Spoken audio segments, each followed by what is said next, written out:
Los restos óseos hallados en la cueva de Homo erectus muestran marcas de garras en 32 de los 38 esqueletos excavados entre los años 1982 y 1991. Tales evidencias parecen indicar patrones sistemáticos de depredación nocturna que afectaban especialmente a los individuos más jóvenes y ancianos de los grupos primitivos. Sin embargo, la interpretación convencional insiste en que el Homo erectus simplemente compartía refugios con grandes felinos sin someterse a presión selectiva alguna derivada de esa coexistencia. Los arqueólogos enfatizan que la presencia simultánea de huesos de Homo erectus y Panthera leo spelea en los mismos estratos sedimentarios constituye mero accidente deposicional. Pero examinando la distribución espacial de estos hallazgos, se observa que los restos humanos muestran una concentración particular en áreas más profundas de las cuevas, lejos de las entradas, precisamente donde la oscuridad era más absoluta. Esto contraría la hipótesis del azar, sugiriendo en cambio una lógica de segregación. Aquellos individuos más vulnerables fueron desplazados hacia las zonas más seguras, las más protegidas del acceso depredador.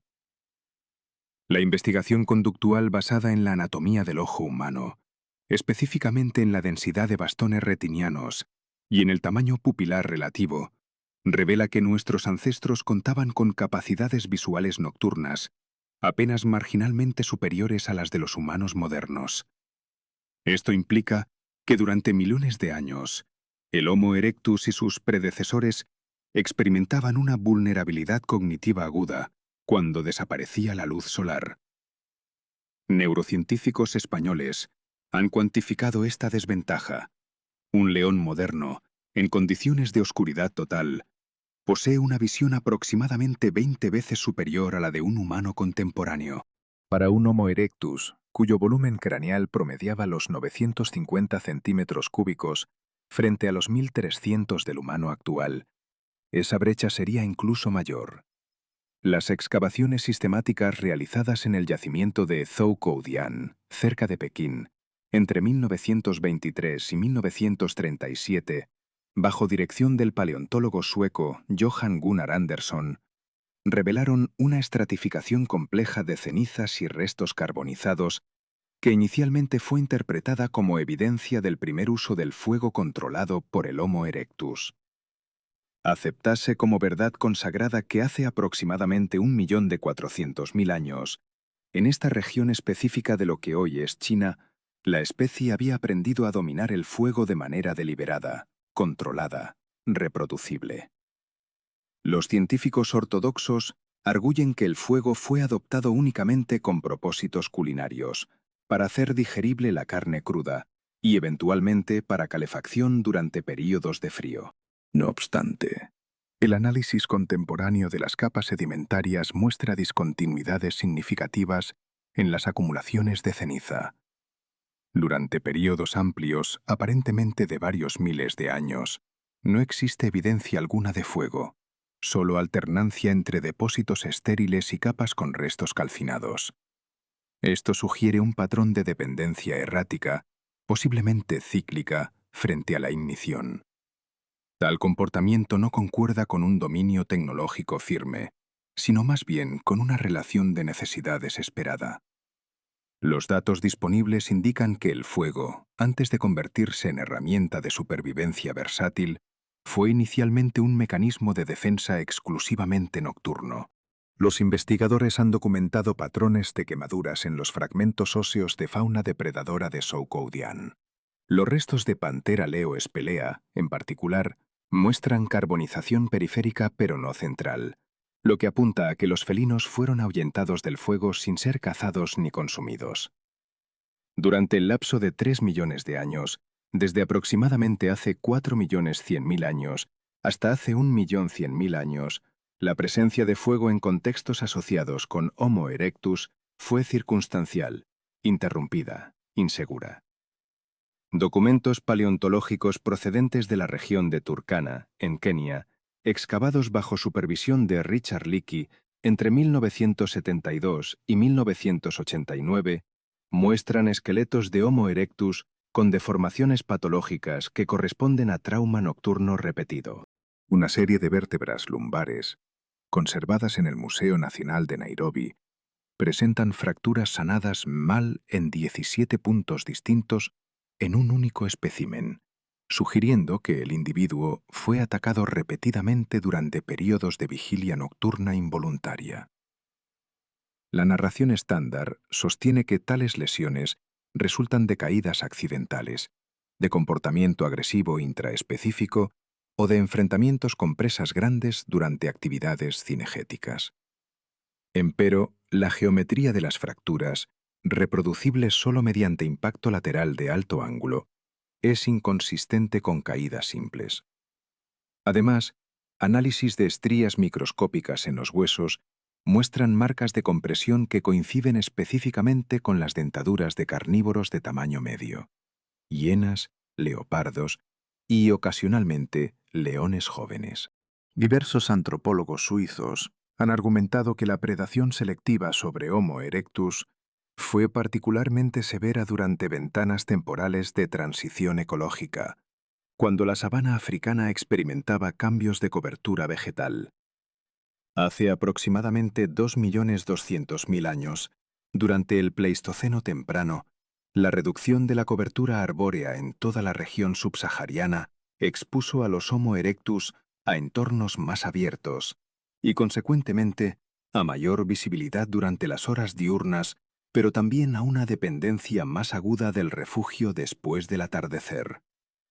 Los números son reveladores.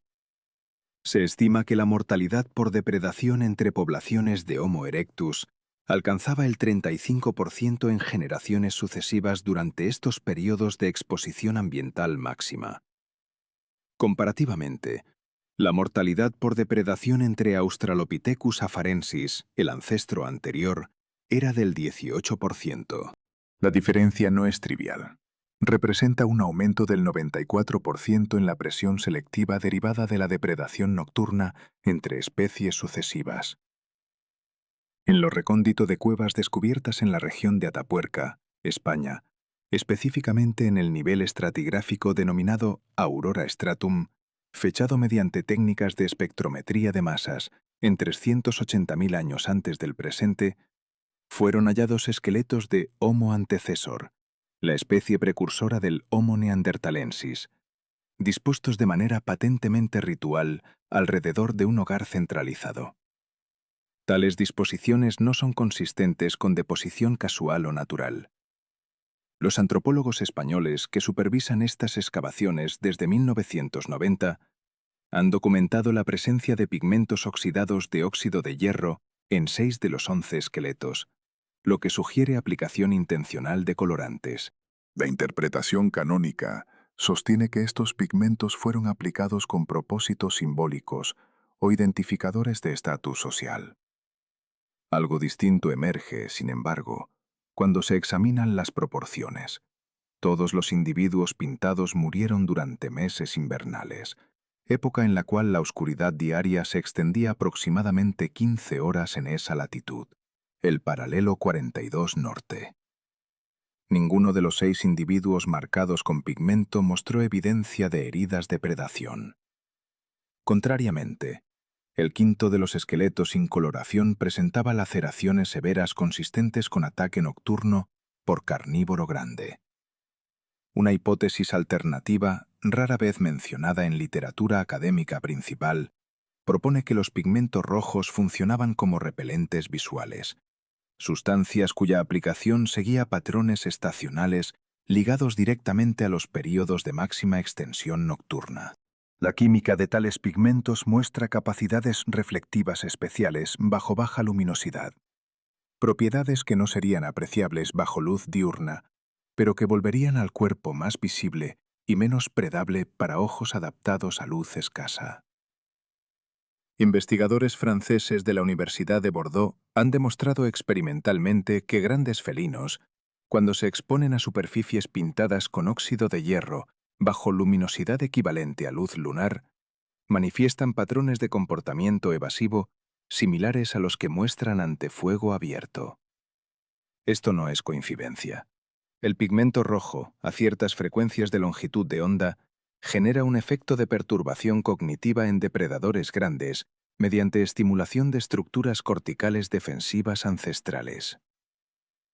Entre 380.000 y 320.000 años antes del presente, la práctica de pintura corporal se difundió por toda Europa occidental.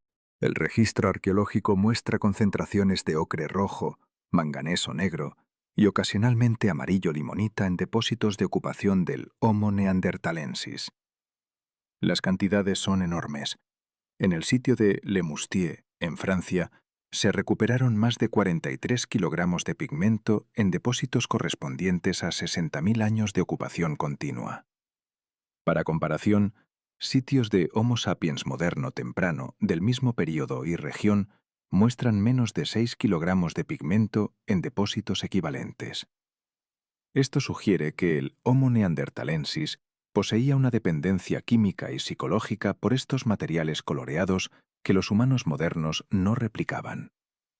Su ausencia durante meses de primavera y verano es notable. La práctica se reactiva de manera predecible en otoño, cuando las horas de oscuridad se extienden nuevamente.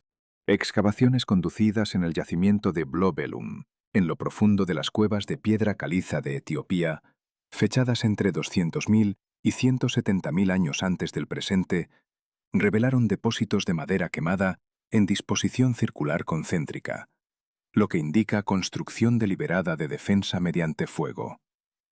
El análisis de residuos vegetales muestra que la madera seleccionada fue específicamente Acacia tortilis, una especie que produce humo denso y persistente incluso cuando se quema verde, es decir, antes de secarse completamente.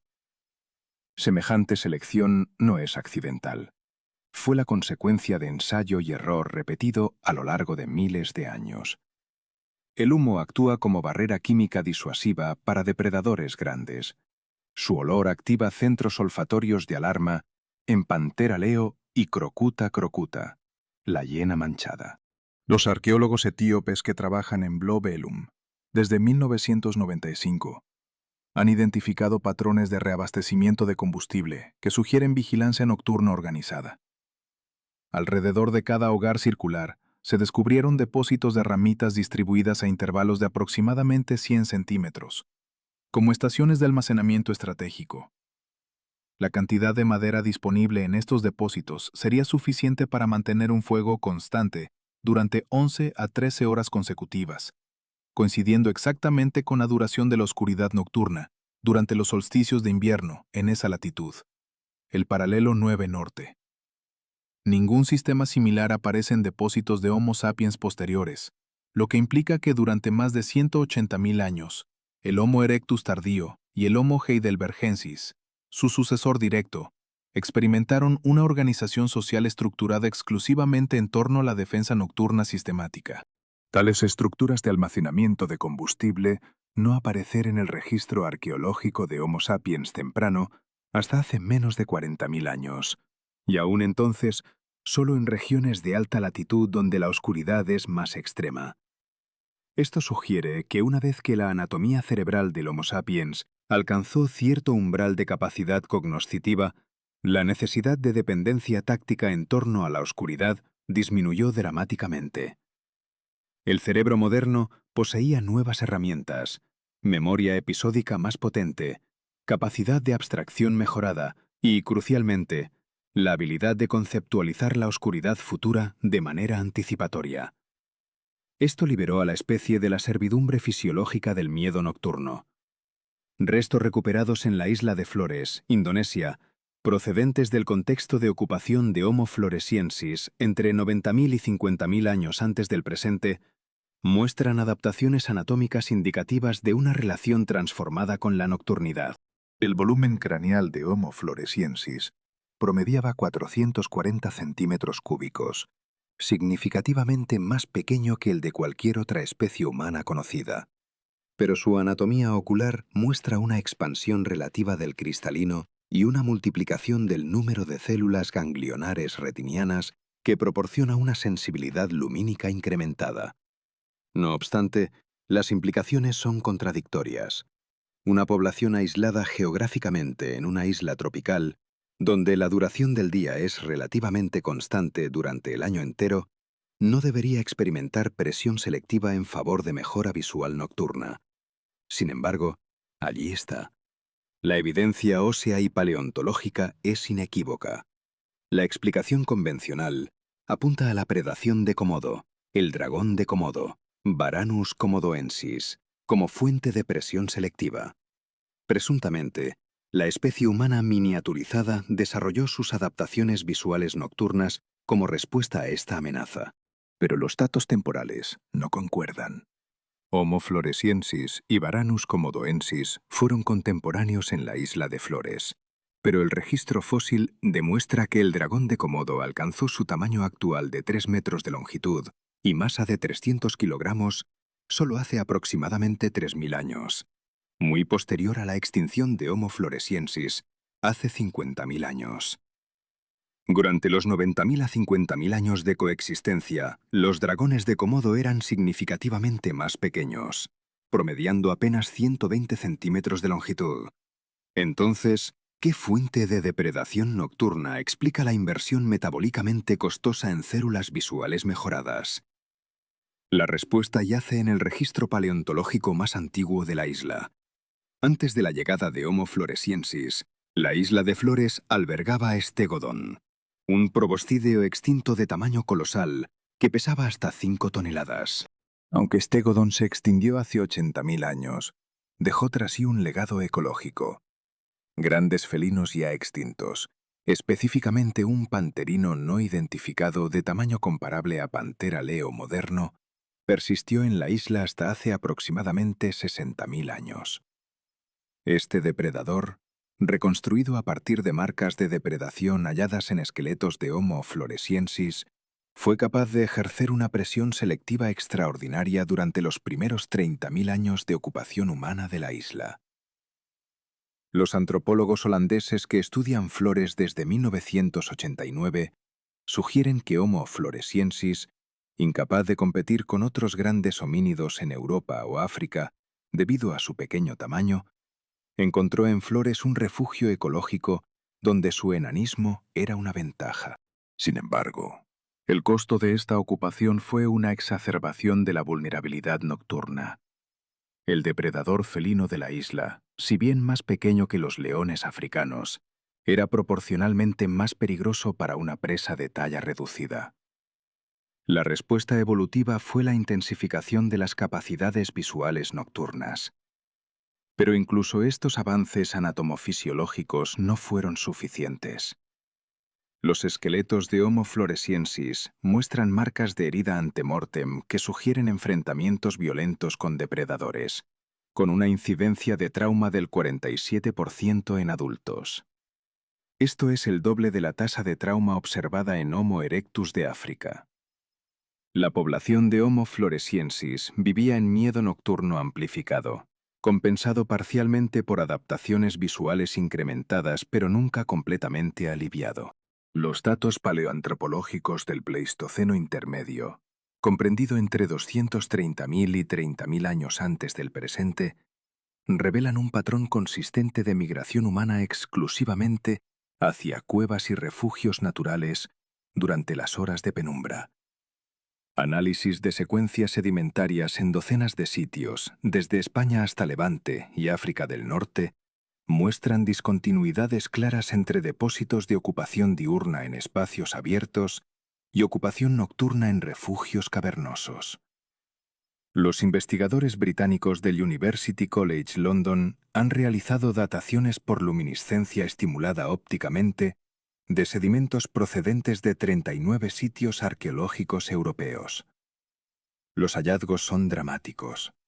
Prácticamente sin excepción, los materiales líticos, óseos y cerámicos hallados en profundidades mayores a 15 metros de la entrada de las cuevas datan de periodos posteriores a las 18 horas solares locales. Inversamente, los materiales hallados en espacios abiertos sin protección natural datan sistemáticamente de periodos entre las 6 y 16 horas.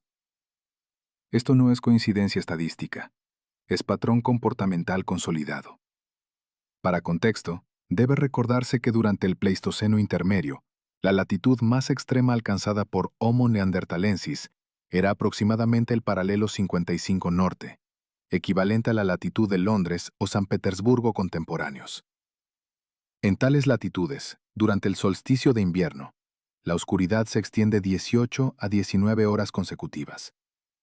Ningún fuego sostenido podría mantenerse durante tanto tiempo con los métodos de ignición disponibles. La fricción, el golpe de piritas, la concentración solar mediante cristal natural eran tecnologías aún no desarrolladas.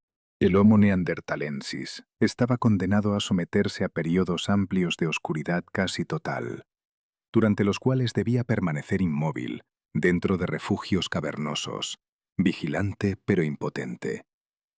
La duración psicológica de estas vigilias era incomprensible para la mente moderna. Semanas enteras de invierno donde la mayor parte del tiempo disponible era oscuridad pura, donde cualquier movimiento exterior era suicida, donde la mente consciente se quedaba despierta enfrentando la negrura sin distracción. Los sedimentos estratigráficos muestran evidencia de fuegos encendidos y reencendidos repetidamente, lo que indica actividad de avivamiento compulsivo. La obsesión constante de mantener un fuego, aunque fuera pequeño, contra la amenaza de la oscuridad completa. Los homínidos anteriores a Homo sapiens desarrollaron respuestas fisiológicas documentables al miedo a la oscuridad. El análisis de esqueletos de Homo neanderthalensis muestra evidencia de hipoplasia del esmalte dental, líneas de estrés deposicionales en la estructura cristalina del diente, que se forman durante periodos de malnutrición severa o estrés sistémico prolongado. La incidencia de hipoplasia en poblaciones de Homo neanderthalensis es del 63%, comparado con 42% en Homo erectus y solo 23% en Homo sapiens temprano. Esta progresión temporal sugiere que la intensidad del estrés fisiológico aumentaba con cada especie sucesiva conforme los depredadores se volvían más sofisticados y la presión selectiva se agudizaba. El estrés crónico derivado de vigilia nocturna obligatoria y miedo permanente afecta directamente al sistema endocrino, específicamente a la producción de cortisol, la hormona de respuesta al estrés. Niveles elevados de cortisol durante periodos prolongados interfieren con mineralización ósea y con la absorción de calcio, resultando en formación defectuosa de esmalte dental. Los antropólogos alemanes han propuesto que la menor frecuencia de hipoplasia en Homo sapiens no indica menor estrés general, sino mejor mecanismos de regulación neuroendocrina. El cerebro de Homo sapiens, con un volumen promedio de 1.350 centímetros cúbicos, poseía una arquitectura cortical más elaborada, particularmente en regiones prefrontales, que permitía inhibición del pánico mediante procesamiento cognitivo avanzado.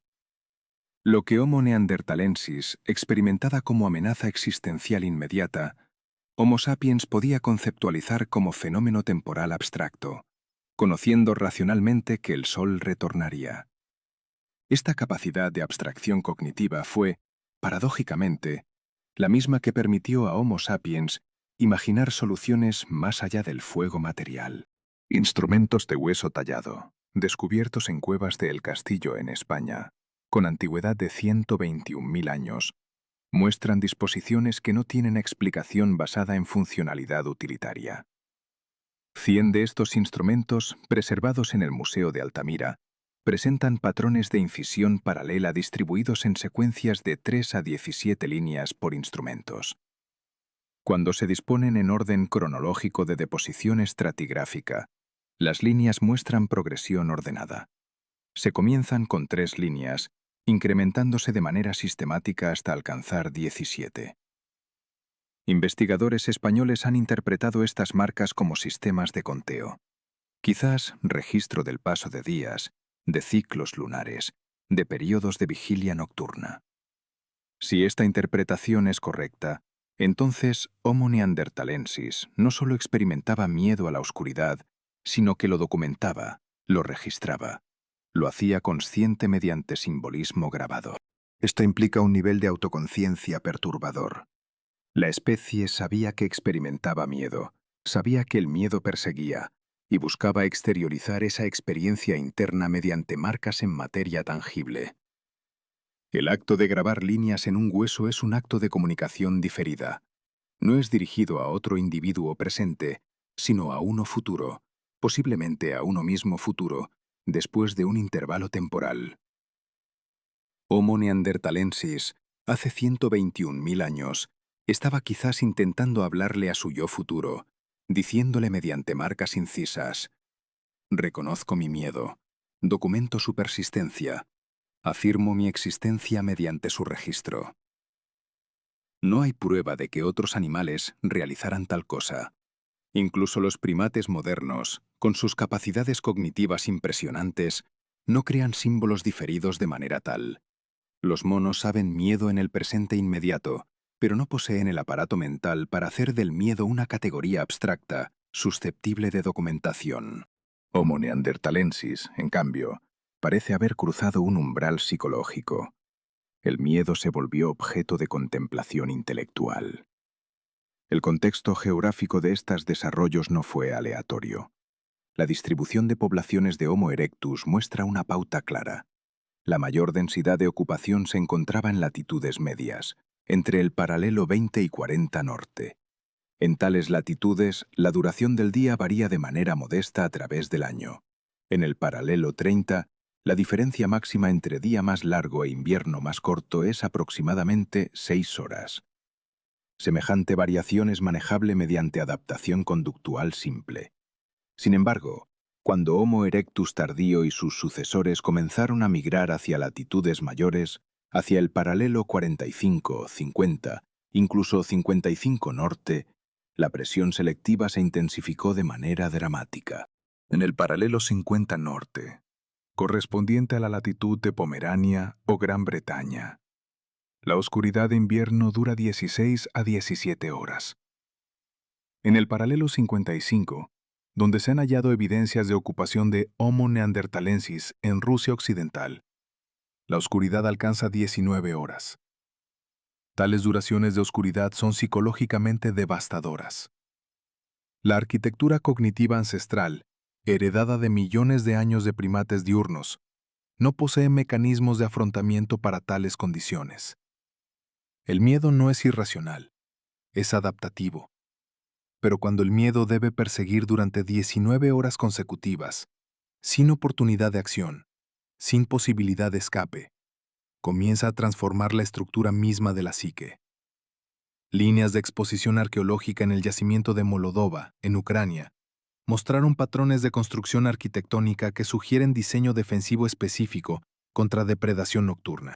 Los Homo neanderthalensis que ocuparon Molodova entre 130.000 y 100.000 años antes del presente construyeron estructuras de hueso de mamut, grandes huesos de fémur y tibia, colocados en disposición circular, presumiblemente recubiertos de pieles animales.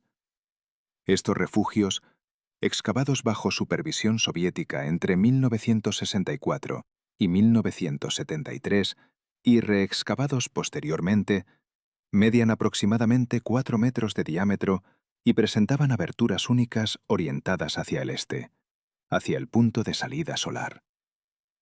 Nunca hacia el occidente, nunca hacia el norte. La orientación es demasiado consistente para ser accidental. Dentro de tales estructuras, los fuegos se encendían precisamente en el centro, lo que distribuye calor, pero también genera humo que se dirige hacia arriba y fuera, sin ocluir la visión interna. Semejante disposición sugiere una preocupación simultánea por la defensa térmica y por el mantenimiento de líneas de visión vigilante. Alrededor del perímetro exterior de cada estructura, se encontraron depósitos de piedras aguzadas y astillas óseas afiladas, arregladas en patrón defensivo. No herramientas para uso inmediato, sino obstáculos para retardar el acceso de depredadores. Los investigadores polacos han calculado que un individuo de Homo neanderthalensis, ubicado dentro de tal refugio y manteniendo vigilancia visual, habría dispuesto de línea visual clara hacia cualquier aproximación, excepto directamente hacia los laterales norte y sur. Los depredadores que atacaban desde tales direcciones habrían enfrentado primero los obstáculos periféricos de piedra y hueso, ganando tiempo valioso para la movilización defensiva. Esta no es arquitectura de refugio casual. Es arquitectura de defensa sistemática, pensada, ejecutada mediante coordinación entre múltiples individuos. La experiencia temporal de Homo neanderthalensis durante las noches de invierno debe ser conceptualizada en términos radicalmente distintos a la experiencia moderna. La mente humana contemporánea posee acceso a fuentes de iluminación artificial que pueden encenderse al instante. Un interruptor eléctrico transforma la noche en día falso. Pero Homo neanderthalensis no poseía tal lujo. Los fuegos que mantenía debían encenderse mediante fricción, mediante golpeo de piedras, mediante concentración paciente de brasas de combustión previa.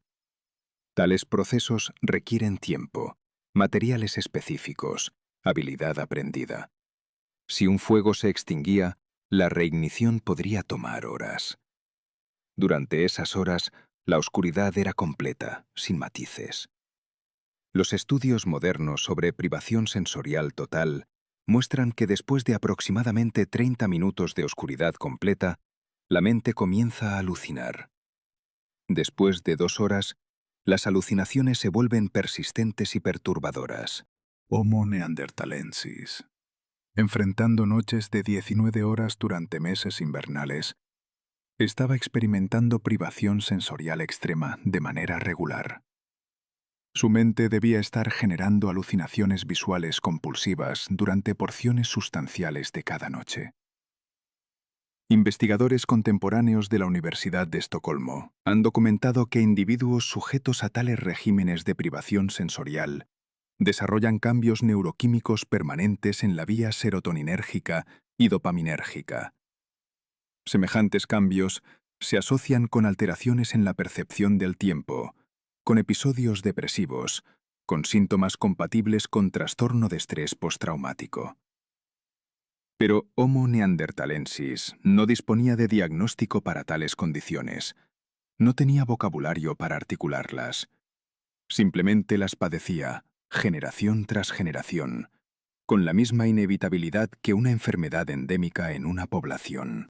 Los mecanismos de desarrollo cultural que produjeron respuestas elaboradas al miedo nocturno pueden ser rastreados mediante análisis de complejos culturales asociados. La práctica de inhumación de muertos, documentada en sitios neandertales como La Chapelle-aux-Saints, Chanidar y Le Moustier, aparece de manera clara en el registro arqueológico hace aproximadamente 100.000 años. Antes de tal fecha, Homo erectus no muestra evidencia de inhumación intencional. Los cuerpos aparecen dispersados, a menudo con marcas de desmembramiento consistentes con procesamiento por consumo, o simplemente abandonados donde murieron. Entonces, alrededor de hace 100.000 años, la práctica cambia. Los cuerpos comienzan a ser colocados en posiciones flexionadas dentro de depósitos cavernas, ocasionalmente acompañados de objetos, flores, herramientas, huesos de animales. La interpretación convencional sostiene que esto representa evidencia de duelo emocional, de conceptualización de la muerte como transición significativa. Pero examinando los patrones de inhumación con mayor detalle, emerge otro patrón. Los cuerpos inhumados muestran una distribución de edades distinta a la de los restos hallados desarticulados o dispersados. Los inhumados incluyen sistemáticamente más individuos jóvenes y ancianos que los no inhumados. Además, muchos de los cuerpos inhumados muestran marcas de herida antemortem compatible con predación nocturna, garras en las costillas, dentelladas en las extremidades. Los cuerpos fueron enterrados antes de que la predación post-mortem progresara significativamente. Esto sugiere que la inhumación intencional no era fundamentalmente acerca de duelo, sino acerca de protección. El entierro servía para preservar los restos de aquellos vulnerables, de aquellos que fueron cazados durante la noche, asegurando que sus cuerpos no fueran profanados por carroñeros nocturnos. La práctica de inhumación es, entonces, una respuesta logística a la depredación nocturna, no un marcador de evolución cognitiva abstracta. La documentación de arte rupestre en contextos de ocupación temprana revela patrones temáticos notables. En el sitio de Blombos, en Sudáfrica, datado hace aproximadamente 100.000 años, se hallaron fragmentos de ocre rojo con incisiones geométricas, líneas cruzadas, patrones de cuadrículas. Tales artefactos no poseen función utilitaria evidente. Sin embargo, cuando se iluminan con fuego o luz tenue, generan efectos de sombra alternante, parecen moverse, crean ilusión de movimiento cinético. Los investigadores sudafricanos especulan que tales artefactos funcionaban como herramientas de atención cognitiva, dispositivos de concentración visual para mantener la mente enfocada durante largas vigilias nocturnas. Si tal especulación tiene mérito, entonces el arte más antiguo conocido de la humanidad no fue expresión de impulso estético, sino mecanismo de supervivencia psicológica. Herramientas para combatir el colapso mental bajo oscuridad sostenida. Las mentes humanas primitivas, sometidas a regímenes de privación sensorial nocturnos, necesitaban objetos en los cuales fijar la atención, patrones sobre los cuales enfocar la visión, para evitar el hundimiento completo en alucinación y pánico. Grabaciones de arte mobiliar en contextos de ocupación temprana del Homo sapiens, datadas hace aproximadamente 40.000 años, muestran cambios temáticos respecto a las prácticas anteriores. Mientras que Homo neanderthalensis producía patrones abstractos y geométricos, Homo sapiens comienza a producir representaciones figurativas, animales, ocasionalmente formas humanas, plantas, símbolos que parecen comunicativos. Esto representa un cambio cualitativo significativo. Las representaciones figurativas requieren un nivel de abstracción mental distinto. No basta con patrones visuales cautivadores, sino que se requiere la capacidad de referencia simbólica, de crear una imagen que represente algo ausente. Una representación de un bisonte tallada en marfil no es simplemente un objeto cautivador, es un símbolo que refiere al bisonte vivo. Tal simbología requiere cognición más compleja. ¿Por qué habría de aparecer tal cambio precisamente cuando Homo sapiens comienza a expandirse geográficamente? La hipótesis presentable es que Homo sapiens poseía capacidades neurobiológicas mejoradas para simbolización, lo que le permitía construir narrativas mentales más sofisticadas durante las vigilias nocturnas obligatorias. Mientras que Homo neanderthalensis fijaba su atención en patrones geométricos para evitar alucinación, Homo sapiens podía tejer narrativas visuales elaboradas, basadas en símbolos, referentes a cazas previas, a encuentros con predadores, a éxitos y fracasos. Tales narrativas internas, construidas durante la oscuridad, proporcionaban estructura psicológica que Homo neanderthalensis no poseía. La mente de Homo sapiens podía viajar mentalmente durante la noche oscura, atravesando territorios conocidos, reexperimentando caza previas, anticipando encuentros futuros. Esto es imaginación, la herramienta cognitiva que permitió a Homo sapiens transformar el miedo a la oscuridad en algo susceptible de tolerancia psicológica. Los mecanismos neuroquímicos subyacentes a la transición de miedo existencial a tolerancia psicológica pueden ser identificados mediante análisis de marcadores óseos de estrés metabólico. El colágeno óseo acumula isótopos de carbono y nitrógeno derivados de la alimentación, proporcionando registro de dieta a lo largo del tiempo de vida de un individuo. Análisis de isótopos realizados en esqueletos de Homo neanderthalensis versus Homo sapiens contemporáneo muestran diferencias sistemáticas. Homo neanderthalensis consumía proporcionalmente más carne de depredadores grandes, específicamente carroña de leones y otros felinos, mientras que Homo sapiens, temprano, mostraba dieta más diversificada incluyendo plantas, pequeños vertebrados y ocasionalmente carroña.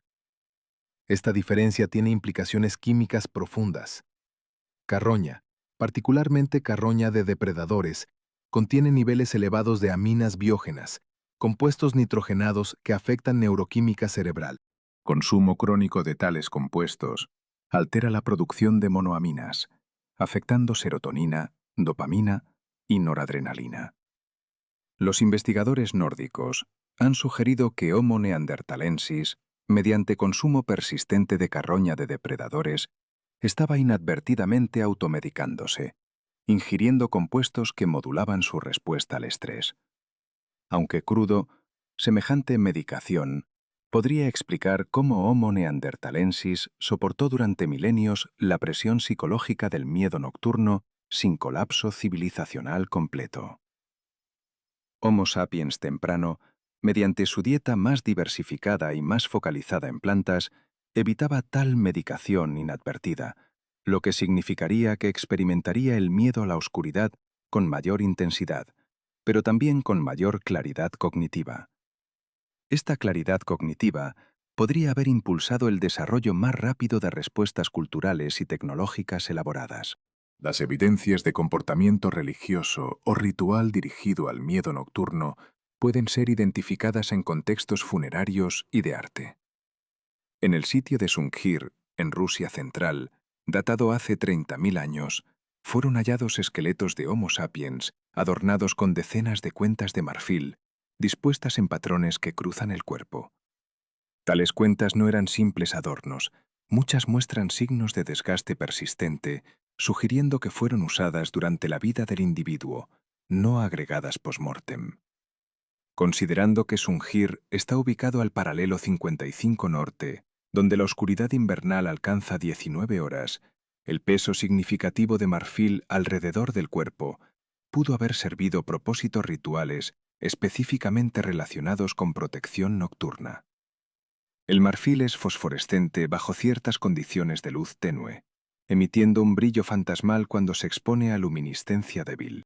Los individuos de Sungir, vistiendo tales adornos, habría brillado levemente en la oscuridad, quizás reflejando luz de fuego circundante, de manera que sus propios cuerpos se volvieran visibles de manera extrañamente dramática. Tal efecto visual pudo haber funcionado como marcador identitario, de manera que dentro del refugio oscuro, cada individuo permanecía visiblemente diferenciado de los demás. O pudo haber funcionado como apotropaico, como objeto mágico que disuadía a espíritus o depredadores mediante su brillo. La arquitectura de refugios neandertales muestra patrones que persisten en tradiciones arquitectónicas modernas de maneras nunca antes reconocidas. Los refugios de hueso de mamut de Moldova, con sus 4 metros de diámetro y abertura única orientada hacia el este, prefiguran la arquitectura de iglesias cristianas primitivas, que invariablemente poseían sus ábsides orientados hacia el este y sus naves orientadas hacia el oeste, recreando un eje solar que conectaba el punto de salida solar con el espacio interior. Semejantes paralelos arquitectónicos sugieren una continuidad cultural no consciente pero real. La necesidad ancestral de organizar el espacio interior en relación con ciclos solares, de mantener una conexión psicológica con el sol, incluso dentro del refugio oscuro. Iglesias medievales frecuentemente poseían vitrales que permitían entrada de luz, no solo para propósitos prácticos, sino para encarnar simbólicamente la presencia divina mediante luminiscencia. Semejante simbolismo luminoso puede ser rastreado hasta los fuegos centrales de Moldova. La idea de que la luz, particularmente luz controlada dentro de espacios oscuros, encarna algo sagrado, algo protector, algo que vence la amenaza existencial de la oscuridad. En el registro arqueológico temprano, los aceleramientos tecnológicos correlacionan directamente con latitud de ocupación. La tecnología de iluminación avanzada, específicamente lámparas de grasa de piedra que permitía quemar aceite animal con combustión más eficiente que fuegos abiertos, aparece primero en latitudes altas. En el sitio de Pavlov, en República Checa, ubicado al paralelo 49 norte, se han hallado lámparas de piedra tallada datadas hace 31.000 años. En sitios de latitudes menores, la invención de lámparas aparece miles de años más tarde.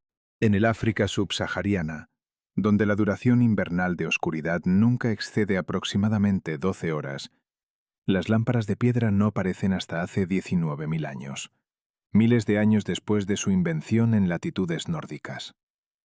Esto sugiere que la innovación tecnológica fue impulsada directamente por necesidad ambiental. Solo cuando la oscuridad se vuelve insoportablemente larga, hace la urgencia de iluminación mejorada la impulsa a través de umbrales de invención cultural. Los investigadores de la Universidad de Cambridge han demostrado experimentalmente que una lámpara de piedra conteniendo grasa de ballena puede iluminar un área de aproximadamente 3 metros de diámetro con intensidad suficiente para lectura o trabajo de precisión. Semejante iluminación es marginalmente superior a la de fuegos abiertos, pero el beneficio psicológico es desproporcionado. La lámpara puede ser movida, reposicionada, direccionada hacia donde se necesita luz. Esto devuelve control al usuario, la capacidad de ordenar la iluminación conforme a preferencia personal. Semejante control psicológico puede haber sido el impulso principal para adopción de la tecnología, antes que cualquier ganancia funcional marginal.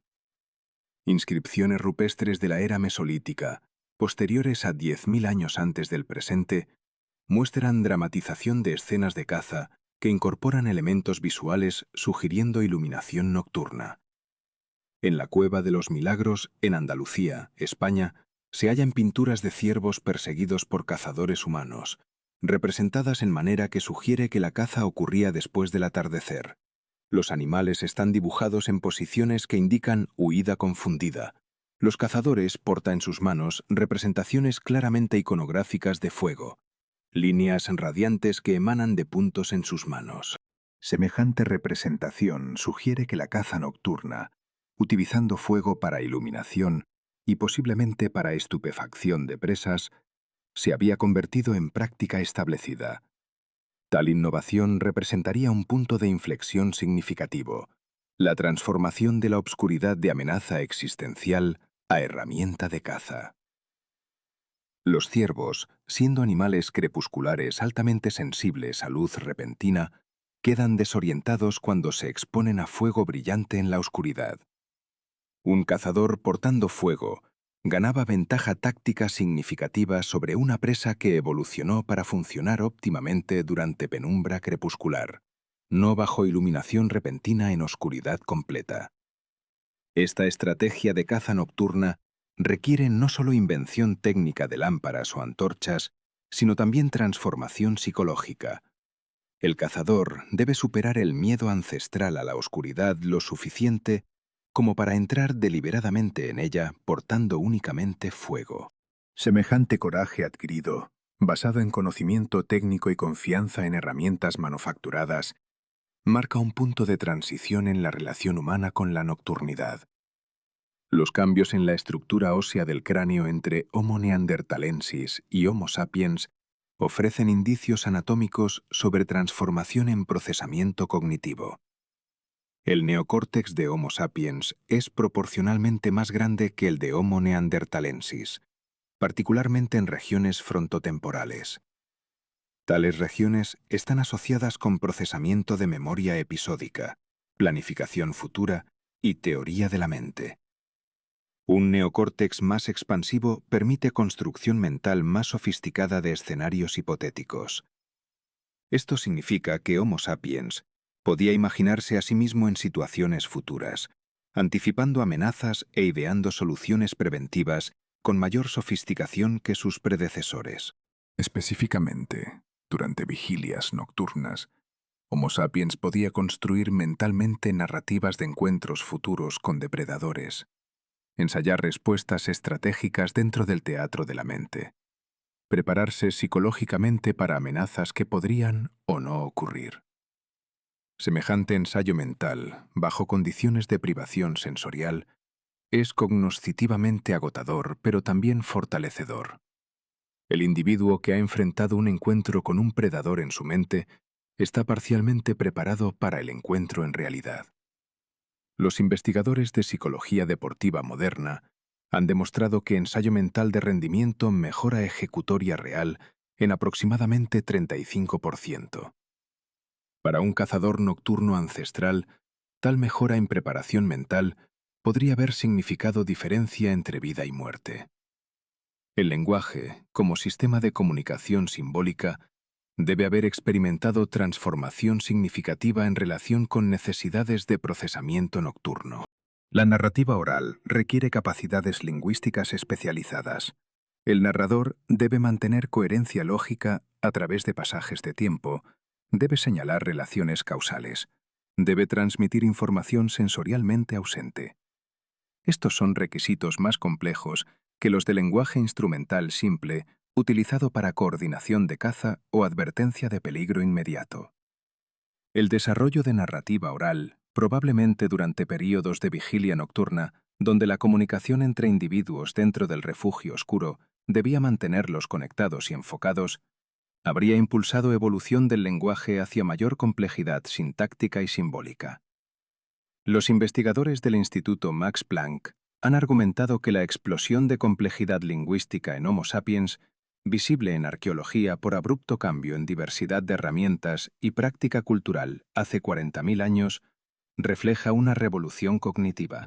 Pero esa revolución cognitiva fue impulsada potencialmente por la necesidad de narración sostenida durante oscuridad forzada. Las mentes humanas, sometidas a nocturnidad extrema, aprendieron a construir mundos internos elaborados mediante palabras.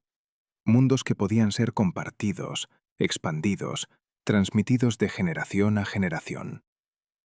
La práctica de iniciación ritual entre pueblos indígenas contemporáneos de altas latitudes, particularmente entre poblaciones árticas siberianas, preserva ecos de la antigua confrontación con oscuridad nocturna extrema. Tales iniciaciones invariablemente incluyen periodos de aislamiento en oscuridad o semioscuridad prolongada, donde el iniciado es sometido a privación sensorial controlada como mecanismo de transformación psicológica. El proceso es deliberadamente descrito como muerte simbólica y renacimiento. El iniciado muere en el mundo de luz diurna familiar y renace con nueva identidad dentro del mundo oscuro.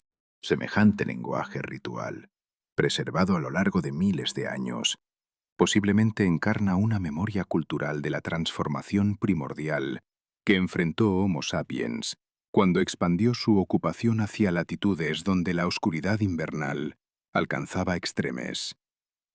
La iniciación ritual simula en forma controlada la privación sensorial nocturna que era inevitable para todos durante invierno, transformándola de amenaza pasiva a evento simbólicamente manejable, de catástrofe inevitable a transición ritual importante. Mediante ritualización de la oscuridad, culturas de alta latitud la domesticaban, la integraban dentro de cosmos simbólico, la hacían psicológicamente soportable. Los cambios climáticos durante el Pleistoceno tardío introdujeron variabilidad adicional que intensificó presión selectiva sobre habilidades nocturnas. Ciclos de Milankovitch. Variaciones en órbita terrestre que afectan distribución de luz solar, causaban oscilaciones climáticas con períodos de aproximadamente 100.000 años. Entre hace 130.000 y 75.000 años, el planeta experimentó períodos amplios de enfriamiento donde la nubosidad aumentaba, reduciendo transmisión de luz solar incluso durante horas diurnas.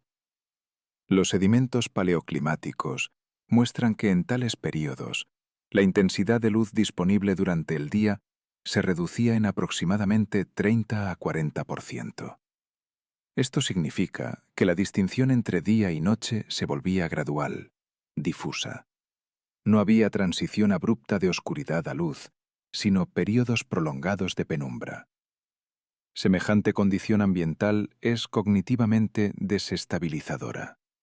El sistema circadiano humano, que evolucionar durante millones de años en ambiente de alternancia clara día-noche, es perturbado por penumbra sostenida. Niveles de melatonina, la hormona reguladora del sueño-vigilia, no pueden ser reseteados claramente bajo tales condiciones. El resultado es desorientación temporal persistente, insomnia, alteraciones del humor. Poblaciones de Homo neanderthalensis que enfrentaron tales periodos debieron haber experimentado malestar psicológico amplificado. Algunos investigadores han especulado que ciclos climáticos particularmente severos pueden haber contribuido a extinción de Homo neanderthalensis hace aproximadamente 39.000 años. La especie, ya sometida a presión psicológica aguda por miedo nocturno, fue incapaz de soportar variabilidad ambiental adicional. Homo sapiens, con su neocórtex más robusto y sus capacidades narrativas más sofisticadas, fue mejor equipado psicológicamente para tolerar tales extremes. Su capacidad de abstracción permitía conceptualizar variabilidad ambiental como fenómeno temporal transitorio, sabiendo que ciclos pasados eventualmente permutaban. Conocimiento de ciclo histórico, adquirido mediante observación registrada a lo largo de vidas de líderes con memoria extensa, permitía a poblaciones de Homo sapiens mantener esperanza durante períodos adversos. La invención de la escritura, hace aproximadamente 5.130 años en Mesopotamia, puede ser interpretada parcialmente como culminación de línea evolutiva iniciada mediante sistemas de conteo primitivos de Homo neanderthalensis. La escritura es una forma de externalización de memoria, de proyección del pensamiento interno hacia materia permanente. Pero su invención aparece únicamente en contextos de densidad poblacional relativamente alta, donde complejidad administrativa requería sistemas de registro. Sin embargo, sistemas de escritura más primitivos, como el Inca Quipu, que utiliza cuerdas anudadas para codificar información, aparecen en contextos donde no había complejidad administrativa comparable. Los quipu eran usados por pueblos andinos para registrar ciclos estacionales, cambios de comportamiento animal, variabilidad de luz disponible. Semejante uso sugiere que la grabación de información temporal era impulso fundamental anterior a e independiente de necesidades administrativas de estados civilizados. Semejante impulso puede ser trazado remotamente hasta sistema de conteo incisivo de Homo neanderthalensis, el deseo primordial de externalizar, de registrar, de documentar el paso de tiempo, la alternancia de luz y oscuridad, la perseverancia del miedo bajo nocturnidad extrema. La escritura es, en última instancia, una herramienta para ganar poder sobre el tiempo mediante su registro y manipulación simbólica. Los humanos ancestrales, sometidos a nocturnidad que los desempoderaba totalmente, impulsaron desarrollo de tecnologías que permitieran, aunque solo simbólicamente, control sobre el fenómeno que los aterraba. La nocturnidad fue el primer enemigo territorial de la humanidad, no una amenaza abstracta, sino una realidad física que ocupaba exactamente el 50% de toda experiencia temporal disponible. Durante aproximadamente 3 millones de años, desde el surgimiento de Australopithecus afarensis hace 3,9 millones de años, hasta el desarrollo de tecnologías de iluminación controlada hace apenas 200.000 años, los antepasados humanos enfrentaron un dilema biológico fundamental: poseer un cerebro lo suficientemente desarrollado para conceptualizar la muerte, pero carecer absolutamente de herramientas que permitieran resistir la oscuridad que la simbolizaba. Registros paleontológicos de yacimientos en Olduvai, Tanzania, datados entre 1,8 y 1,9 millones de años, revelan patrones de ocupación de cuevas que desafían la interpretación tradicional de refugio seguro. Excavaciones conducidas por el Museo de Historia Natural de Tanzania entre 1931 y 1963, bajo supervisión de Louis Leakey, identificaron capas de ocupación humana que corresponden únicamente a horas diurnas, evidencia deducida de restos de fauna depredadora encontrados exclusivamente en niveles posteriores a la puesta de sol estratigráfica. Esos niveles posteriores muestran concentraciones anómalas de esqueletos de Homo habilis, con marcas de predación de Dinofelis, felino del Pleistoceno temprano que cazaba exclusivamente durante horas nocturnas. La alternancia de capas ocupacionales humanas y capas de depredación felina sugiere que los homínidos primitivos no ocupaban permanentemente sus refugios durante la nocturnidad, sino que buscaban estrategias de dispersión territorial, probablemente ocultándose en vegetación densa, donde los depredadores de visión nocturna superior encontraban dificultades de localización. El miedo que generaba tal realidad no era un sentimiento abstracto, sino un mecanismo fisiológico documentable mediante marcadores óseos. Análisis de concentraciones de cortisol en huesos de Homo erectus del yacimiento de Zhoukoudian, cerca de Pekín, realizados por la Universidad de Beijing en 2019 mediante espectroscopía de isótopos estables, revelaron niveles de estrés crónico 43% superiores a los de especies depredadoras contemporáneas. Tales niveles elevados de cortisol óseo indican que la oscuridad generaba respuesta de estrés agudo sostenido durante periodos extendidos, no meramente durante encuentros puntuales con depredadores. El sistema nervioso simpático de Homo erectus permanecía en estado de hipervigilancia continua desde el atardecer hasta el amanecer, condición fisiológica insostenible que requería desarrollo de mecanismos compensatorios. Primeras evidencias de control deliberado del fuego aparecen en el yacimiento de Gesher Benot Yaakov, en el Valle del Jordán, datado en 790.000 años antes del presente. Excavaciones del Instituto Weizmann de Israel identificaron concentraciones de carbón vegetal distribuidas en patrones circulares que demuestran intencionalidad en mantenimiento y control, no meros residuos de incendios naturales. Pero más significativo aún es la distribución estratégica de estos círculos de fuego dentro de la estructura de ocupación, ubicados en perímetros exteriores de áreas de habitación, no en centros de refugios. Tal disposición sugiere que el fuego primitivo funcionaba primariamente como barrera defensiva contra depredadores nocturnos, no como herramienta de calefacción o procesamiento de alimentos. Temperaturas reconstruidas mediante análisis sedimentológico indican que Gesher Benot Yaakov experimentaba inviernos moderados donde calefacción no era imperativa. Sin embargo, Evidencia de fuego persistía incluso en estaciones cálidas. Transformación neurológica acompañó la domesticación del fuego. Estudios comparativos de capacidad craneal en Homo erectus tardío del yacimiento de Tautabel, Francia, datado entre 450 y 380.000 años antes del presente, versus Homo sapiens primitivo del yacimiento de Homo Kibish, Etiopía, datado en 195.000 años, muestran aumento de volumen en córtex prefrontal de aproximadamente 18%.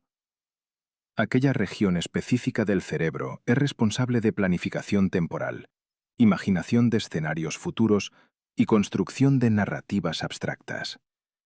Evidencia paleogenética de mutaciones en genes F o XP2 y CNTNAP2 asociados con procesamiento simbólico del lenguaje, aparecen exclusivamente en especímenes posteriores al dominio técnico del fuego.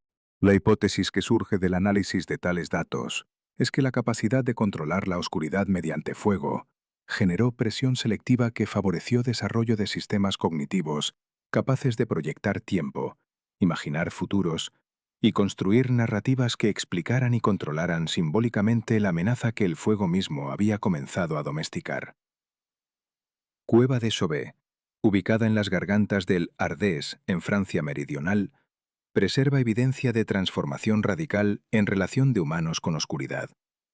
Datación mediante carbono 14 de restos de carbón en estructuras de fuego realizadas por el Laboratorio de Datación de Lyon coloca la ocupación humana de Chauvet entre 36.000 y 33.000 años antes del presente. Lo extraordinario de Chauvet no es meramente la presencia de pinturas rupestres, sino su ubicación específica en cámaras profundas que requieren navegación de aproximadamente 2 horas a través de pasajes sumergidos en oscuridad total. Estudios de luminancia, conducted por el Institut Nacional de Arqueología, Francia, determinaron que la luz reflejada desde antorchas de fuego en tales cámaras profundas resultaría insuficiente para pintar con precisión las imágenes encontradas. Sin embargo, análisis de residuos de minerales quemados adheridos a paredes de Chauvet revelan que antorchas utilizadas contenían derivados de manganeso dióxido, sustancia que cuando se quema produce luminancia 52% superior a madera pura. Tal refinamiento técnico demuestra que humanos de Chauvet dedicaban recursos cognitivos significativos a optimización de iluminación controlada. no meramente para sobrevivencia, sino para penetración deliberada de espacios de oscuridad absoluta, con propósitos que los registros disponibles no pueden revelar completamente. Interpretación convencional sugiere que pinturas de Chauvet constituyen expresión artística o práctica ritual. Tal interpretación falla en explicar un hecho fundamental. ¿Por qué humanos que dominaban iluminación de fuego elegiría desplazarse 2 horas a través de oscuridad impenetrable para crear imágenes que serían vistas únicamente bajo iluminación artificial que ellos mismos transportaban? Hipótesis alternativa, desarrollada por investigadores del Instituto Max Planck en 2018, propone que las pinturas de Chauvet funcionaban como acto de conquista simbólica de oscuridad. Mediante transportar fuego controlado hacia profundidades donde ningún animal depredador podía seguirlos, y mediante crear imágenes de tales depredadores en ambientes iluminados artificialmente, humanos ejecutaban acto de dominación psicológica sobre las fuerzas que los aterraban. Las pinturas no eran representaciones de caza reales, sino simulacros simbólicos de victoria sobre enemigos que la oscuridad había amplificado. Analogía estructural emerge cuando se examina la transformación del miedo a la oscuridad en sistemas de pensamiento abstracto. Homo sapiens sapiens del período auriñaciense, aproximadamente 35.000 años antes del presente, comenzó a desarrollar sistemas de simbolismo que externalizaban estados internos. Objetos de arte portátil del yacimiento de Vogelherd, en Baden-Württemberg, Alemania, datados en 40.000 años, incluyen figurillas de marfil de mamut que muestran características anatómicas imposibles en especímenes reales. Tales figuras híbridas, combinando características humanas y animales en proporciones que desafiaban observación directa, sugieren que humanos comenzaban a experimentar con construcción de realidades alternativas mediante manipulación de representaciones físicas. Tal capacidad de imaginar y materializar lo imposible es precisamente la operación cognitiva requerida para transformar miedo visceral a la oscuridad en concepto abstracto que podía ser manipulado simbólicamente. Escriba mesopotámica de Uruk, aproximadamente 3.200 años antes del presente, desarrolló primeros sistemas de registro escrito que no eran meramente inventarios administrativos. Tablillas de arcilla del período dinástico temprano 3, preservadas en Museo Británico de Londres, bajo clasificaciones BM1 16730 a BM 116892, contienen notaciones que registran no solo cantidades de grano o cabezas de ganado, sino también divisiones temporales del día. Específicamente, notaciones de Uruk incluyen símbolos que corresponden a antes del ascenso solar, durante el movimiento del Sol y después del descenso solar. Tales notaciones aparecen en contextos administrativos donde no existía necesidad funcional de registrar tales divisiones temporales para propósitos de recolección de impuestos. Presencia de tales registros sugiere que el impulso de externalizar tiempo mediante símbolos escritos era más fundamental que necesidades administrativas específicas. Los escribas de Uruk registraban el paso de la oscuridad a la luz no porque tal información fuera requerida para administración de recursos, sino porque la capacidad de ver oscuridad representada en símbolos permanentes proporcionaba sensación de control sobre fenómeno que había aterrado a antepasados durante millones de años. Desarrollo de astronomía. No fue resultado de curiosidad intelectual abstracta, sino de necesidad práctica vinculada al miedo original a la oscuridad. Observaciones astronómicas del período babilónico antiguo, registradas en tablillas de arcilla del yacimiento de Babilonia, datadas entre 1800 y 1600 años antes del presente, demuestran conocimiento preciso de ciclos lunares que permitía predicción de nocturnidad. Astrónomo babilónico Anu Ubalit, documentado en crónicas reales del reinado de Hammurapi, desarrolló sistema de cálculo que permitía predecir con precisión de 3 días la duración de fases lunares. Tal precisión no era requerida para navegación o agricultura, ambas prácticas que funcionaban adecuadamente con conocimiento aproximado.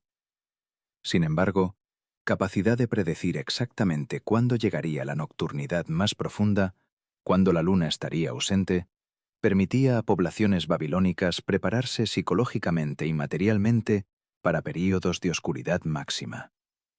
Conocimiento astronómico funcionaba, en este sentido, como forma de anticipación que reducía ansiedad generada por lo impredecible. Transformación de miedo primario a sistemas de conocimiento abstracto aceleró durante período clásico griego. Filósofo presocrático, Empédocles de Acragas, aproximadamente 494 a 434 años antes de la era común, desarrolló teoría de 4 elementos que incluía explícitamente nociones de luz y oscuridad como fuerzas cósmicas fundamentales que actuaban en competencia perpetua. Tal teorización no surgía de observación empírica pura, sino de necesidad de dar orden conceptual a experiencia fundamental de alternancia entre luz y oscuridad que estructuraba toda existencia consciente. Fragmentos de escritos de Empédocles, citados en obras de Aristóteles y Plutarco, contienen lenguaje que sugiere que el filósofo experimentaba la dicotomía luz-oscuridad como problema metafísico que requería solución mediante construcción de sistemas de pensamiento. Tal necesidad de teorizar sobre luz y oscuridad no era necesaria para supervivencia práctica en 494 años antes de la era común, donde tecnologías de iluminación ya estaban bien desarrolladas, pero permanecía como necesidad psicológica profunda, vinculada a herencia antigua de miedo. Organización social humana misma fue moldeada por necesidad de controlar colectivamente la oscuridad. Arqueología del sitio Çatalhöyük, en Anatolia Central, Turquía, datado entre 9650 y 8200 años antes del presente, revela estructura urbana que desafía patrones de asentamiento esperados. Viviendas de Çatalhöyük no poseían puertas a nivel del terreno, sino únicamente accesos desde techos, accesibles mediante escaleras que podían ser retiradas. Tal configuración arquitectónica, explicada convencionalmente como medida defensiva contra depredadores, adquiere significado adicional cuando se considera el contexto de iluminación. Investigaciones del Instituto de Tecnología de Estambul, realizadas en 2016, determinaron que configuración de techos con acceso único proporcionaba control absoluto sobre entrada de luz solar natural durante horas diurnas, permitiendo a habitantes regular completamente la cantidad de luz en espacios interiores.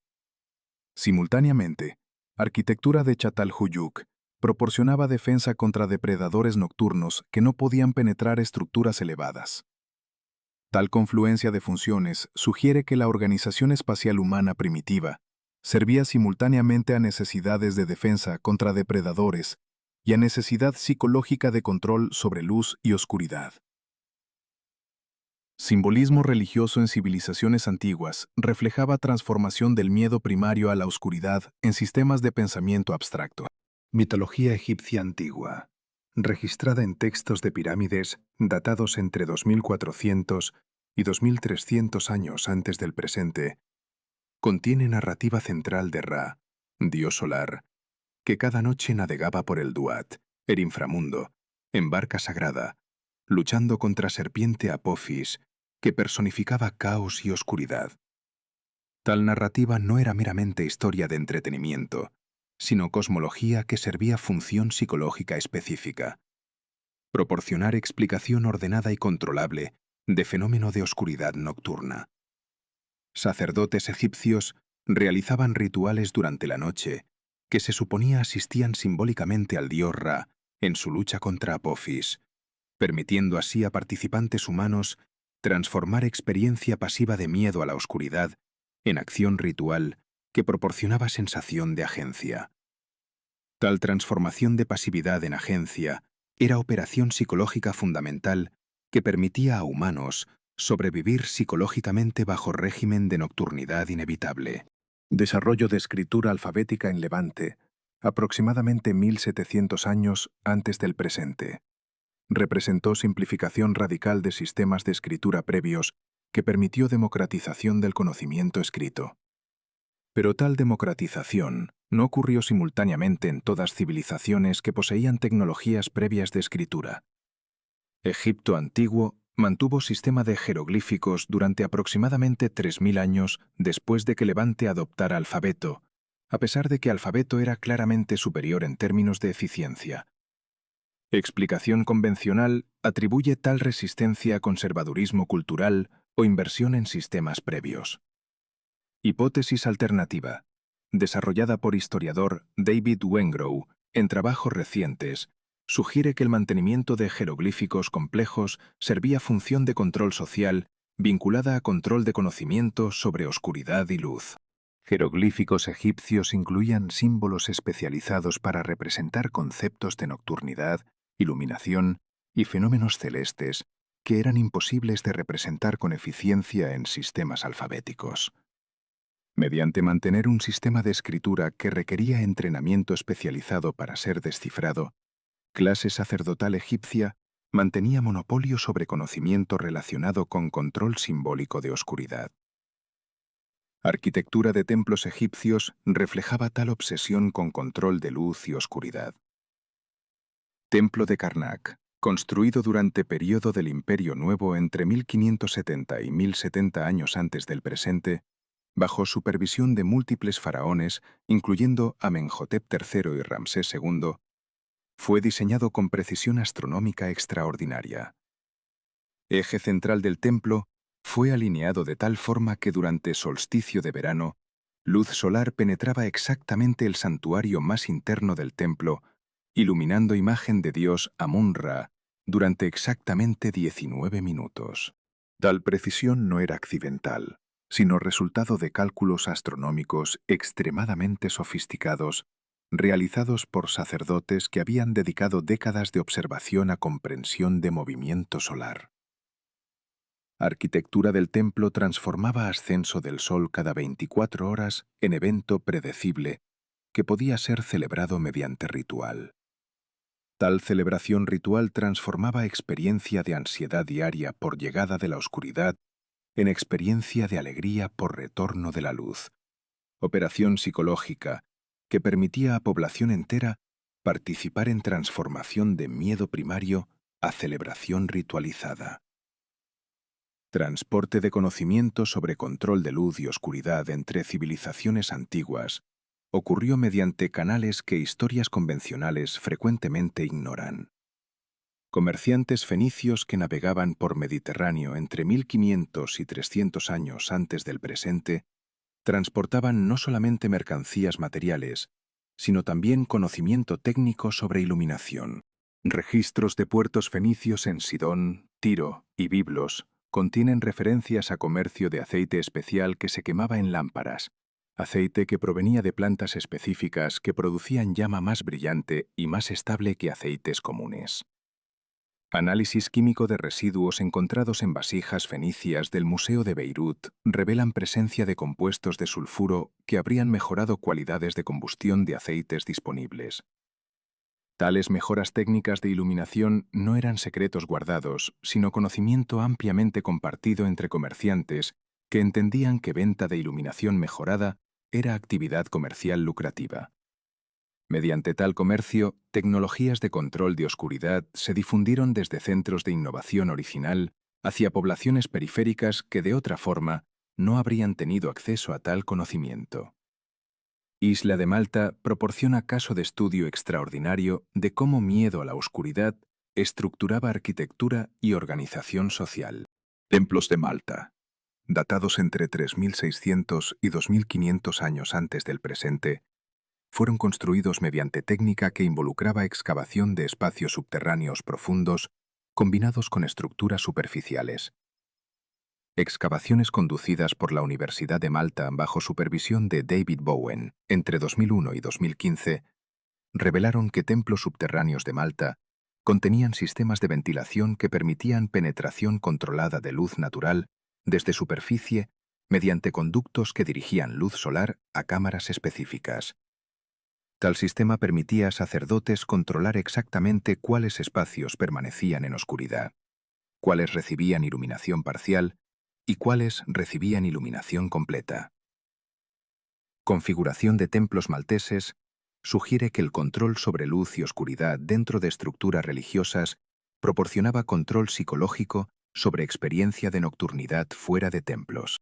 Participación en rituales dentro de templos donde luz era manipulada por autoridades religiosas permitía a población experimentar sensación de que la oscuridad nocturna era fenómeno que podía ser parcialmente controlado mediante participación en prácticas religiosas.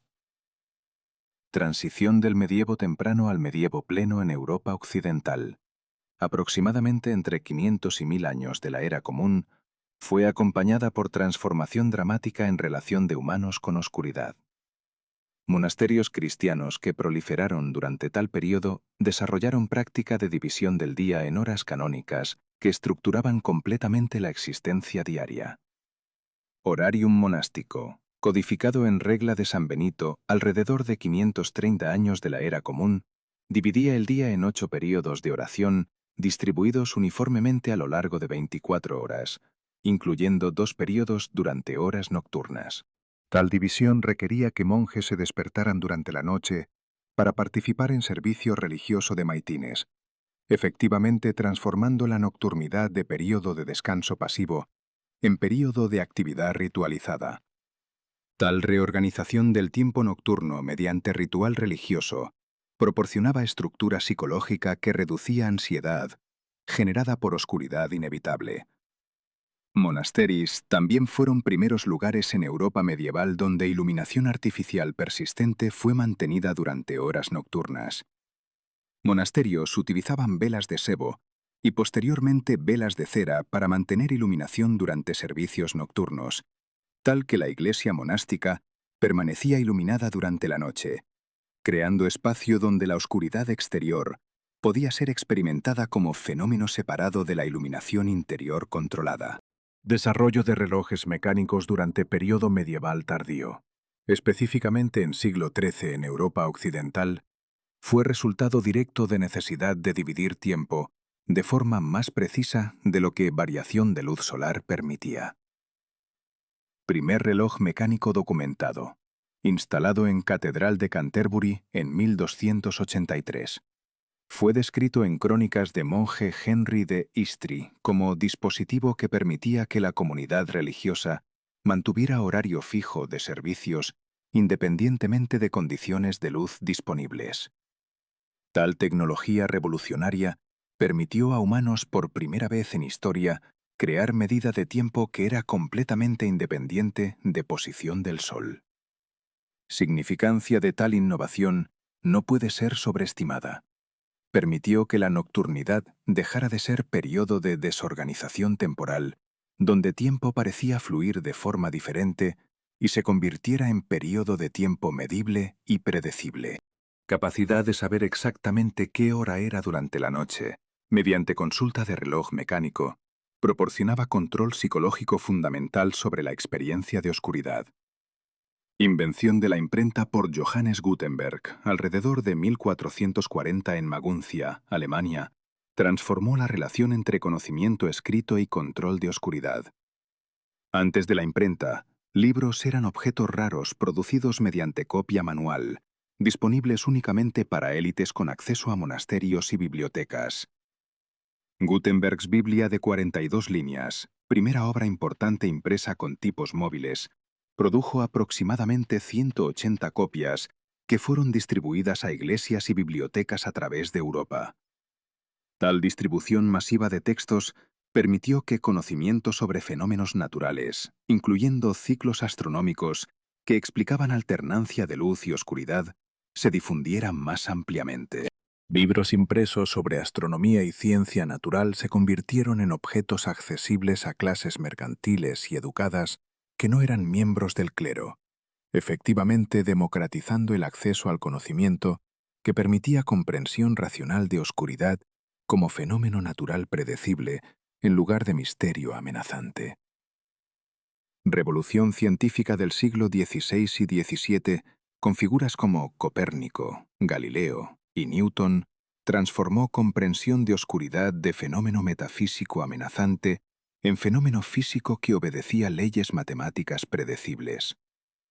Publicación de De Revolutionibus Orbium Coelestium, de Nicolás Copérnico en 1543, propuso que la Tierra no era el centro del universo, sino que orbitaba el Sol. Tal propuesta, aunque inicialmente rechazada por autoridades religiosas, proporcionó un marco conceptual que permitía entender la alternancia de luz y oscuridad como consecuencia de rotación de la Tierra, no como batalla cósmica entre fuerzas opuestas.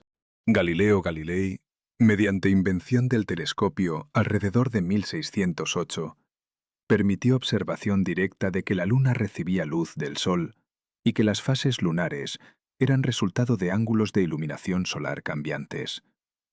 Tales observaciones proporcionaban explicación física concreta de fenómenos que previamente habían sido interpretados mediante narrativas mitológicas. Transformación de oscuridad de misterio a fenómeno físico explicable constituyó paso fundamental en reducción de miedo primario que había estructurado cultura humana durante millones de años. Invención de la lámpara de aceite mejorada durante siglo XVI proporcionó tecnología que permitía iluminación artificial más eficiente que velas. Lámpara de aceite tipo Argan, desarrollada en 1780 por Aimé Argan en Ginebra, utilizaba quemador de mecha cilíndrica que proporcionaba iluminación 3 a 4 veces más brillante que velas de cera de similar costo. Tal mejora tecnológica, aunque aparentemente menor, tuvo impacto social profundo. Para primera vez en historia humana, era posible que familias de clase media y trabajadora mantuvieran iluminación artificial durante horas nocturnas sin gastar fortunas en cera. Tal acceso democratizado a iluminación artificial permitió que extensión de actividades productivas más allá de horas de luz solar se convirtiera en práctica generalizada. Mercados nocturnos comenzaron a aparecer en ciudades europeas durante siglo XVIII. Cafés permanecían abiertos durante horas nocturnas y trabajo nocturno en fábricas se convirtió en práctica estándar. Tal transformación de la nocturnidad de período de pasividad obligada a período de actividad productiva completó la revolución que había comenzado con control ritual de oscuridad en templos antiguos. Desarrollo de gas de alumbrado durante siglo XIX en ciudades europeas. Revolucionó relación entre humanos y oscuridad nocturna. Primeras calles iluminadas por gas de alumbrado aparecieron en Londres en 1805, en Pall Mall específicamente, donde 38 lámparas de gas fueron instaladas por compañía de gas de Bolton y Watt. Tal innovación fue seguida rápidamente por otras ciudades europeas. París implementó iluminación de gas en 1829, Berlín en 1826, Ámsterdam en 1825. Transformación de espacios públicos nocturnos de oscuridad impenetrable a ambientes iluminados artificialmente fue operación social de magnitud extraordinaria. Por primera vez en historia humana, la nocturnidad ya no significaba necesariamente oscuridad. Personas podían caminar por calles públicas durante la noche sin temor a ser atacadas por depredadores o criminales que se beneficiaban de oscuridad. Tales calles iluminadas se convirtieron en espacios sociales donde la gente se reunía, comerciaba y socializaba durante horas que previamente habían sido reservadas para dormir o actividades furtivas. Impacto psicológico de iluminación pública nocturna. Fue documentado por observadores contemporáneos. Periódico francés Mercure de France, en edición de 1829. Publicó Crónica de corresponsal en París que describía experiencia de caminar por calles iluminadas por gas de noche como experiencia de libertad comparable a liberación de prisión. Comparación que sugiere que los contemporáneos entendían iluminación nocturna como forma de liberación de miedo ancestral. Aunque tal lenguaje es claramente figurado, refleja realidad de que la iluminación artificial nocturna efectivamente liberaba a población urbana de necesidad de confinarse a espacios interiores durante horas nocturnas. Tal liberación permitió expansión de vida social y económica durante horas que previamente habían sido dominadas por descanso obligado. Invención de la lámpara incandescente por Thomas Edison en 1879 proporcionó tecnología de iluminación artificial que era superior a gas de alumbrado en múltiples dimensiones. Bombilla incandescente de Edison utilizaba filamento de carbón calentado por corriente eléctrica para producir luz, sistema que era más eficiente, más seguro y más controlable que gas de alumbrado.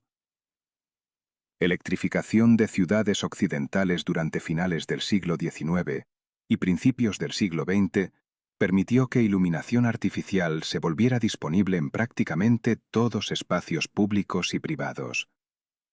Nueva York fue primera ciudad completamente electrificada, proceso que se completó entre 1882 y 1920. Tal electrificación transformó completamente la relación entre humanos y la nocturnidad.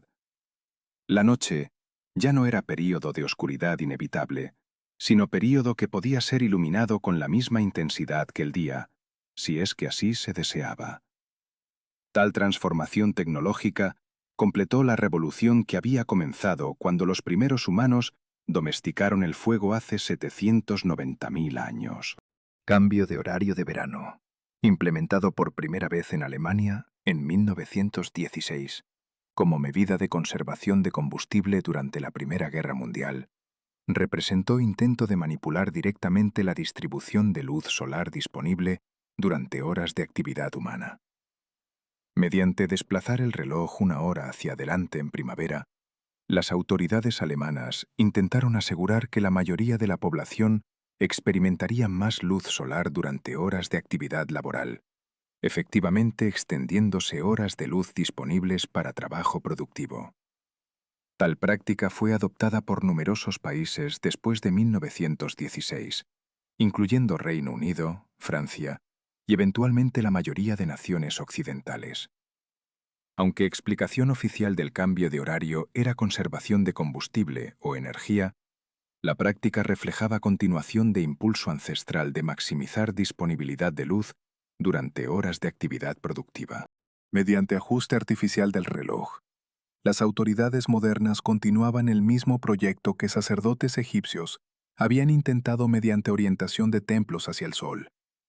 Reorganización de la experiencia temporal humana para maximizar la sensación de control sobre luz y oscuridad. Desarrollo de la industria del turismo en siglo XX, específicamente turismo de playa en regiones tropicales, fue en parte impulsado por deseo de maximizar exposición a luz solar.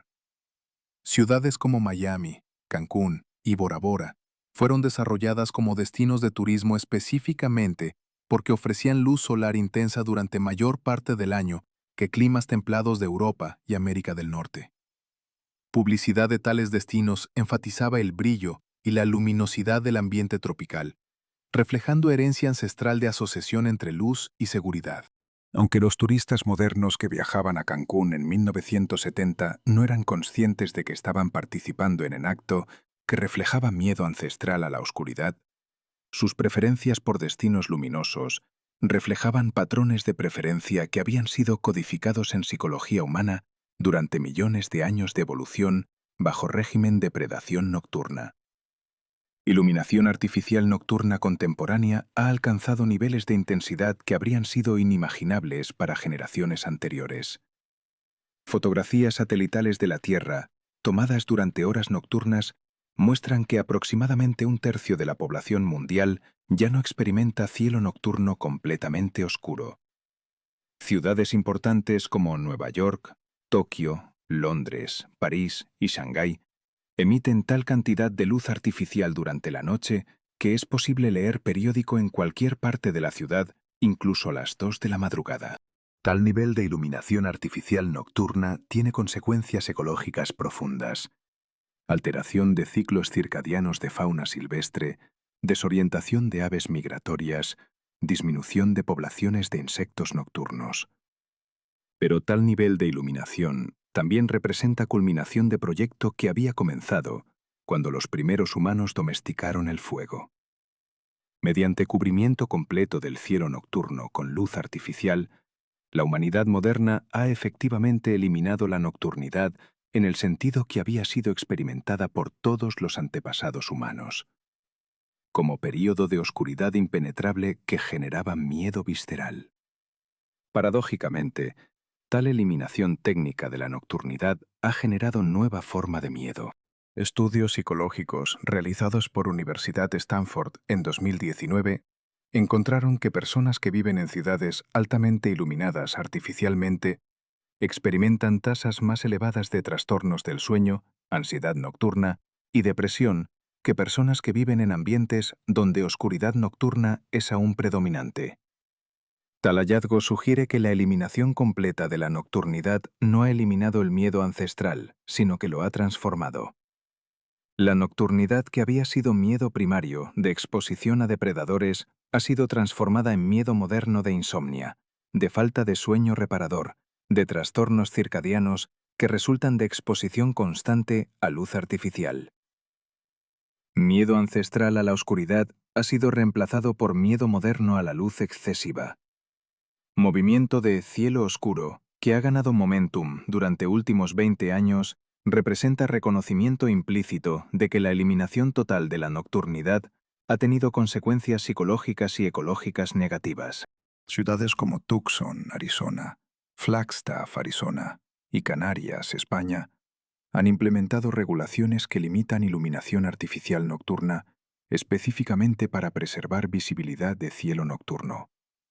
Tal movimiento refleja comprensión de que la relación humana con oscuridad nocturna no es simplemente relación de miedo a superar, sino relación compleja que ha estructurado la experiencia humana durante millones de años. Preservación deliberada de oscuridad nocturna en ciertos espacios geográficos sugiere que la humanidad contemporánea ha comenzado a reconocer que la nocturnidad no es meramente obstáculo a ser eliminado, sino aspecto de la existencia que requiere cierto nivel de integración psicológica y cultural. Investigaciones contemporáneas en cronobiología han revelado que la exposición a luz artificial nocturna interfiere con producción de melatonina, hormona que regula ciclos de sueño y vigilia en humanos. Estudios conducidos por Instituto Nacional de Salud de Estados Unidos en 2021 demostraron que exposición a luz azul de dispositivos electrónicos durante horas nocturnas reduce producción de melatonina en aproximadamente 55%. Tal interferencia con ciclos circadianos naturales tiene consecuencias para salud pública: incremento de tasas de insomnia crónica, obesidad, enfermedades cardiovasculares y ciertos tipos de cáncer. Tales hallazgos científicos validan intuición ancestral de que la nocturnidad era periodo que requería oscuridad, no meramente periodo que podía ser iluminado sin consecuencias. Ironía histórica es que la humanidad ha gastado millones de años evolucionando capacidad de manejar oscuridad nocturna a través de sistemas psicológicos, culturales y biológicos complejos, solamente para que después invirtiera siglos de innovación tecnológica en eliminar la nocturnidad completamente, descubriendo demasiado tarde que tal eliminación tiene costo. Conflicto entre miedo ancestral a la oscuridad y necesidad biológica de oscuridad para sueño reparador representa tensión fundamental de la condición humana moderna. Tal tensión no puede ser resuelta mediante tecnología adicional, sino que requiere renegociación de relación fundamental entre humanos y la nocturnidad. Algunos investigadores proponen que la solución es retorno parcial a oscuridad nocturna mediante regulación de iluminación artificial y reducción de exposición a luz azul durante horas nocturnas. Otros proponen que la solución es desarrollo de nuevas tecnologías que imiten ciclos de luz natural sin los efectos negativos de luz artificial actual. Pero tal debate refleja realidad fundamental. Después de 790.000 años de lucha contra la oscuridad nocturna, la humanidad ha descubierto que tal lucha no puede ser ganada completamente sin sacrificar aspectos esenciales de su propia biología. Historia de relación humana con oscuridad. Es historia de transformación de miedo primario en sistemas de conocimiento, tecnología y cultura. Tal transformación ha permitido a la humanidad desarrollar capacidades extraordinarias. Capacidad de navegar el cosmos, de manipular materia a nivel atómico, de conectar instantáneamente con otros humanos a través de distancias globales. Pero tal transformación también ha generado paradoja fundamental. Mientras más exitosa ha sido la humanidad en eliminar técnicamente la oscuridad, más ha sufrido de consecuencias de tal eliminación. La nocturnidad, que una vez fue amenaza existencial contra la cual todas las energías culturales humanas estaban dirigidas, se ha convertido en necesidad biológica que ha sido sacrificada en altar de la eliminación técnica del miedo.